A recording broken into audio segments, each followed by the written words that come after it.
to dance to the beat of your heart. Session 3 of Is Christianity a Crutch?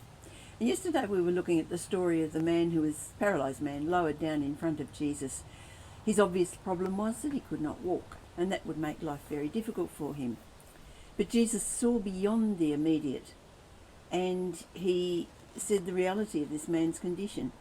Like all of us, he was a sinner. His life simply fell short of the standards of God, and so he spoke immediately to this need. Those who see Christianity as a crutch for the weak are those who fail to see the true condition of the human heart. We all fall short of the glory of God. Because of this, we are spiritually dead. We have no part in life with God beyond this life. Jesus did not come to make bad people good or good people better. He came to bring dead people to life. Ephesians 2:1. As for you, you were dead in your transgressions and sins, in which you used to live when you followed the way of this world. And then in verse 4, but because of his great love for us, God, who is rich in mercy, made us alive with Christ, even when we were dead in transgressions. It is by grace you have been saved. In Luke 5 we have the story of Jesus eating at Levi's house, and there were a whole lot of tax collectors there. And the Jewish leaders were horrified because to them the tax collectors were so wicked that they were outside of God's kingdom, even outside of God's care. And so they criticised Jesus, and his response was this: it's not the healthy who need a doctor, but the sick.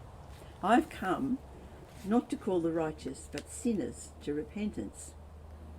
So he isn't saying, look, I've come for the weak people. He's saying, I've come for those who recognise their sin. Only they understand the true nature of the human heart.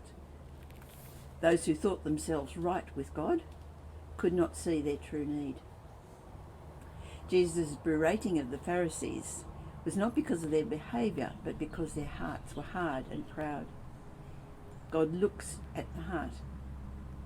In Jeremiah 9:8, he's speaking about the people and why they deserve punishment. And he says this: their tongue is a deadly arrow, it speaks deceitfully. With their mouths they all speak cordially to their neighbours, but in their hearts they set traps for them. God looks at the heart, not at the outward action. And then Jeremiah 17:9, he says, the heart is deceitful above all things and beyond cure. Who can understand it? Jesus did not come into this world simply to help us along the way. He came to do radical heart surgery, change the hearts of human beings so that they beat in tune with God. Proverbs 4:23, above all else, guard your heart, for everything you do flows from it. What's in our heart shapes who we are.